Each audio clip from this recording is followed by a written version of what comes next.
There's been a lot of research for a long time. The numbers are not going down, as you call. The special ed population is going up, which means kids with multiple problems. So I'm wondering if you keep researching it and not moving it, how long is it going to take to research this question? And when will there be some movement, if ever? Because it's really important. I come from a nursing background. I come from a psych nursing background.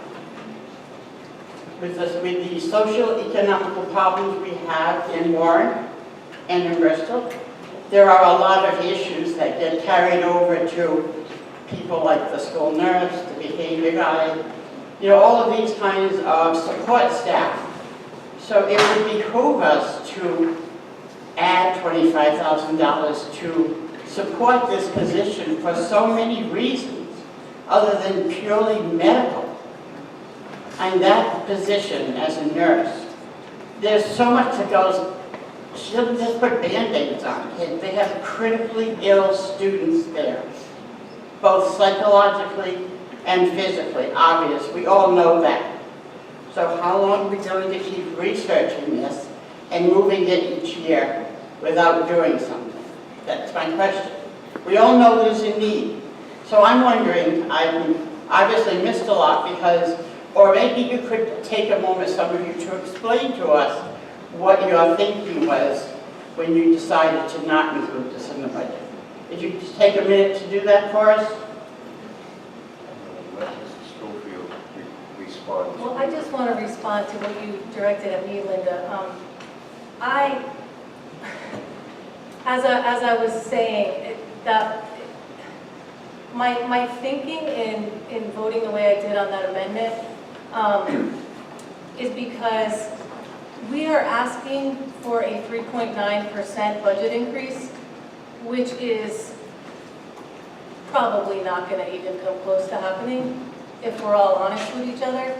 So my point was to add another $25,000 to that. I don't know if that's the best way to go about getting this position.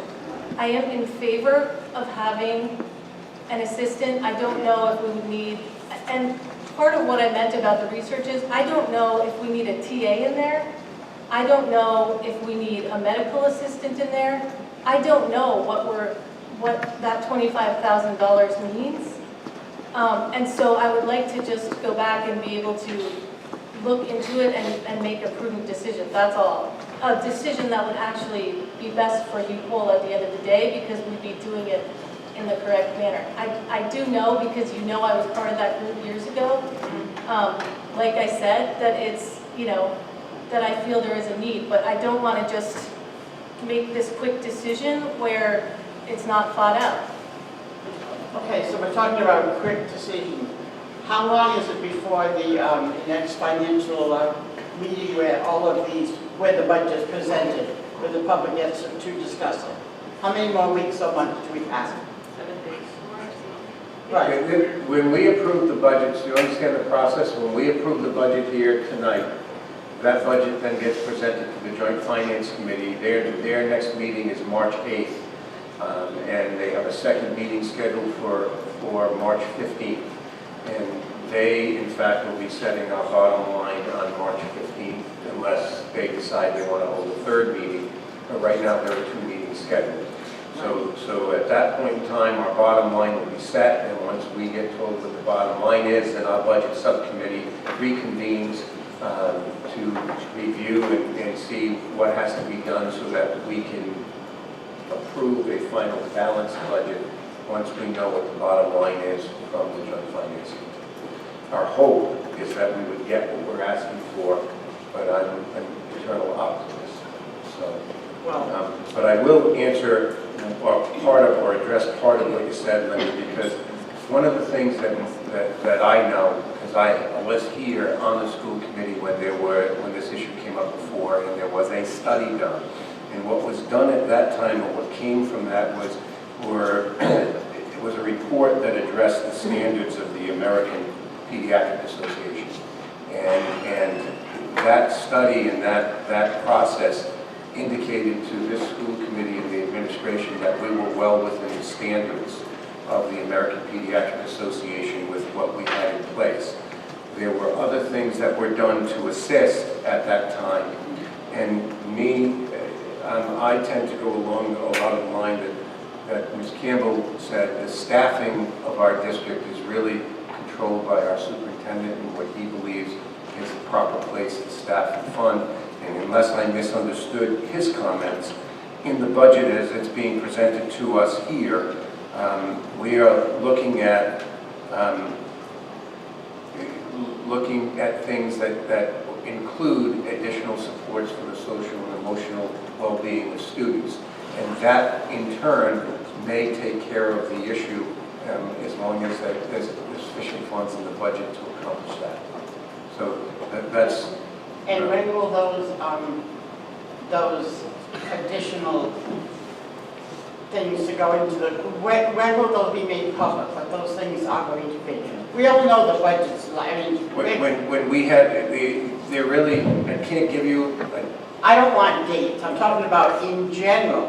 Once we get our budget from the Joint Finance Committee, then from that point we'll know what we can and cannot keep and what will and will not be cut. Because it almost seems like, you guys are trying so hard, it's a killer to be a parent in this district and realize what we need, what we want, and what we're going to get realistically. We all know we're not going to get what we need. We haven't gotten it in a long time.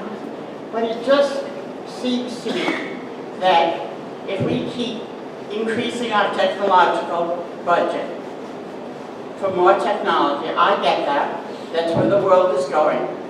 But is that the most prudent use of all of our funds given the world today, right now, in terms of everything else? If we have the same thing, we just keep putting stuff in, pulling stuff out. It's the same thing we're doing. So we're just maintaining what we've had. We're adding a few things, taking a few things away. But are we moving forward? That's our question as parents. Are we moving forward in areas that are important to all of our students? Not just technology and not just those STEM kids. There's a lot of other stuff that's involved. But it's almost like we wish everybody could be on that committee to voice our opinions. You come to a meeting and you can't, it already seems like it's a done deal. And you guys are working so hard. But it would be nice if we got to see what some of those complexities that you talk about are and how it's developed that you decide on the budget priorities. That would be, that's just, and this probably has nothing to do with this meeting, but that's something that would be really good, a better PR team. We don't have PR in our budget. I know. It's an issue. But it's up But here. everything that you're talking about that's done with this district, the bulk of that is done by the administrative staff and our budget subcommittee at those meetings, and those meetings are set every month. And they were, is it the third Monday of every month, March? Third Monday of every month, they're held at our school in Bristol. So if more parents attended those, would it make a difference? The last meeting, there were 20 or so, 15. I'm not sure how many, Mrs. Ramachidis, but they certainly spoke their mind. Did it make a difference? It did to me in terms of thinking about class size and how many teachers we needed and how many, with the cuts that are coming, what it is we're going to need to be looking at. But they had the opportunity to be very clear about how they felt. And they also got to see some of the workings when we had to move money out of technology line because one of those $9 million, one of the things that falls under that $9 million was $70,000 in the hole. So we had to take money from two places, and so the parents got to see us make that decision or watch Dr. Andre tell us what the decision was on where they were going to take it. So it's an interactive group. You come in your sweats, you don't have to be dressed up. We just have the conversation, and that's how we do it. So, for this year, it's kind of a done deal. It's a done deal. So next year, if we start bombarding all of these subcommittee meetings on the finances, will that help? For all of you to hear how we feel, and your parents too. Well, it does help, and obviously helps. Coming to the meetings, calling, emailing, all of those things, and there are parents out there tonight who know what I'm talking about. It matters. It does matter. I know it matters, but it has to matter more or something. Linda, I'm gonna interject Yeah. something here though, because Marge can tell you, she chairs that subcommittee right now, and we all in this board listen to the public when they reach out to us and speak and give us their viewpoints, and we try to do that as you indicated. But when you say, does it matter? When we have $60 million of things to spend, it only matters if we have $60 million to spend. So there's a multiple step process, and one of the goals that Dr. Andrade and I have been doing at the behest of the school committee is trying to reach out more to the two communities and their elected officials, to partnership with them and try to come up with a better way and a better understanding of the needs for funding, not just the municipalities, but funding the school districts so that we can provide everything that people want. And that's where we need help. We have in our audience the chair of the Joint Finance Committee, and he's been gracious enough to schedule extra meetings of the Joint Finance Committee so that we could introduce our budget at an earlier point in time, so there would be some familiarity with it and some understanding, additional understanding.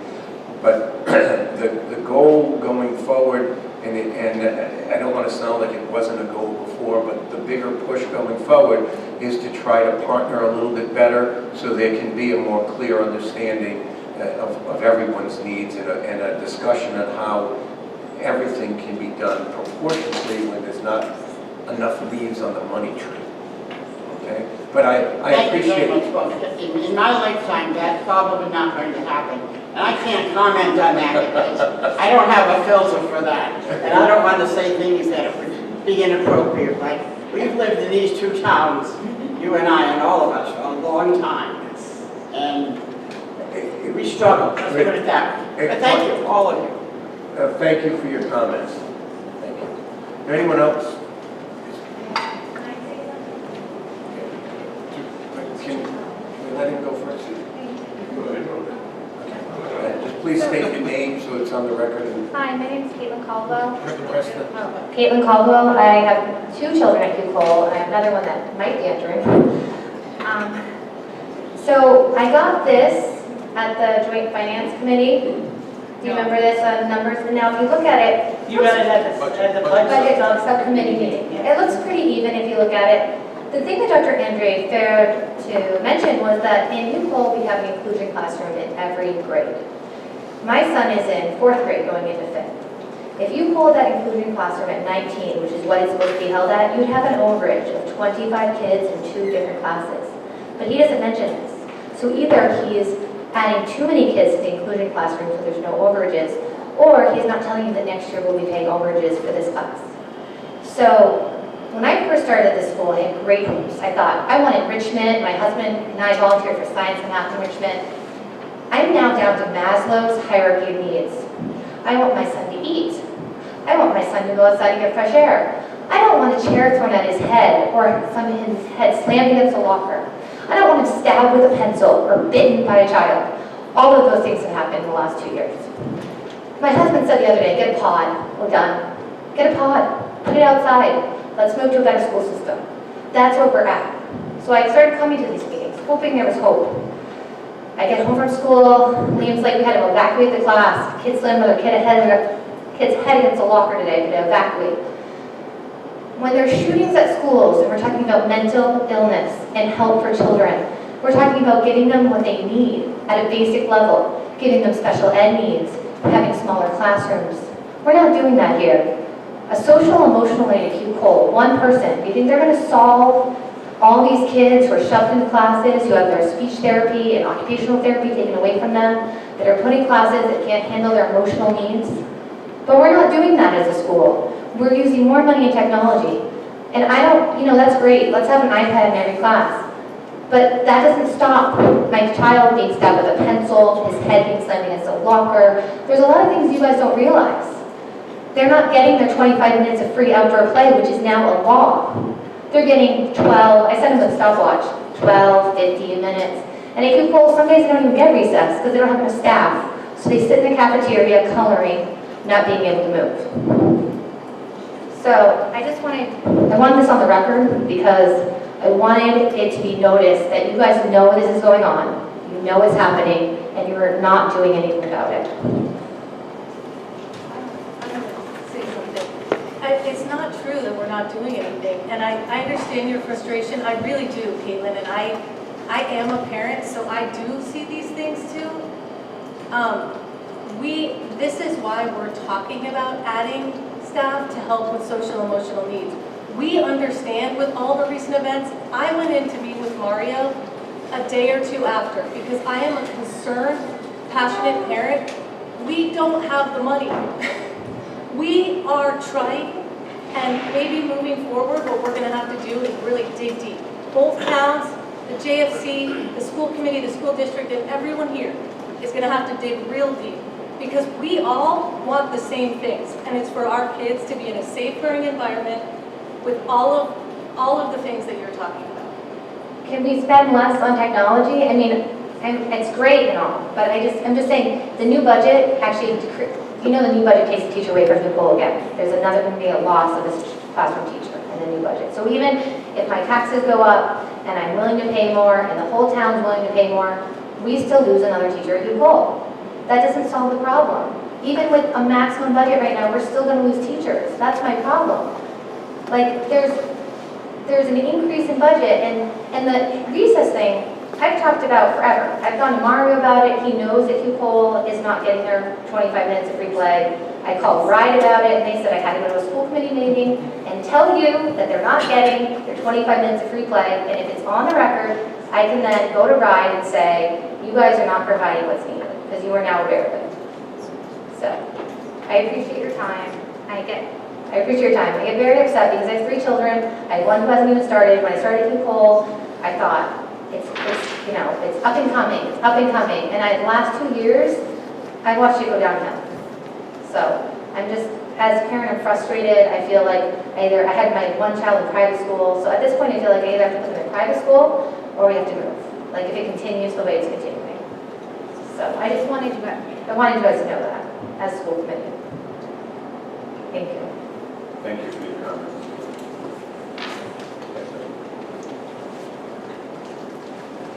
So I wish I had gone first. Because my issue is very simple. I'm just trying to with regard to the nursing issue. Before you continue, though, for the record, please. Pete Hewitt, Bristol. I'm not familiar with the population of the various elementary schools in Bristol. But if the issue you're concerned about is one full-time nurse for 600 students at that school, are there full-time nurses at all the other elementary schools? And what is the population of those other schools? Is it possible to take one of the full-time nurses from a school with less population of students and kind of make her a part-time at that school and have him or her give more time or some time to the school you're concerned about instead of hiring another part-time nurse? That's it's a practical, if not simplistic, possible solution. Thank you. Thank you, Mr. Any other comments? Anyone else in the public that wants to make a comment, ask a question?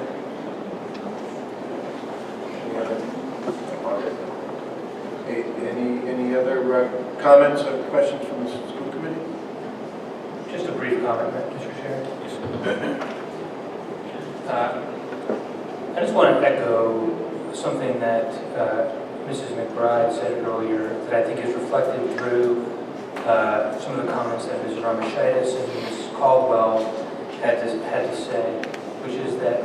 I think that the district is coming to the conclusion that focusing on making sure that we have enough teachers so that class sizes are smaller is a priority of the families and our community within the district.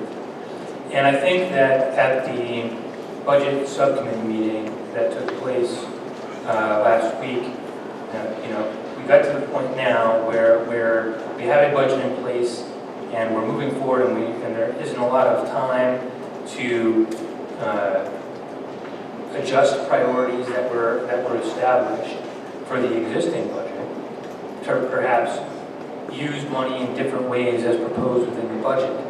But as we move forward and as we're looking towards future budgets, there's a real opportunity to reevaluate and consider the priorities of where we're spending money and think about whether or not some resources that are being spent in particular areas might be better spent in other areas, and in particular in hiring teachers. And I, for one, as one of 9 up here, will be focused on trying to center conversations on budgeting process as we go forward around thinking about that balancing of priorities so that we're being responsive to the concerns that are out there about numbers of teachers and class sizes. So thank you for the comments. Any other comments? Thank you, Mr. Chairman. I just wanted to make it clear that Mr. Ray was saying something that really hits on why I voted against the motion to amend, because it involves conversations in the future. The budget is not a snapshot in time. It's something that evolved throughout an entire budget year, and there are many conversations that take place. We reassess things, we set up priorities, we come back the next month, we look at it again, are we doing the right thing? We would make a shift here and a shift there, and as I say ad nauseum, I'll say it again, I'm a process guy. My reason really for voting against that motion to amend, it really wasn't about the dollars or the need. It really wasn't. It was about the proper way you go about making the decision.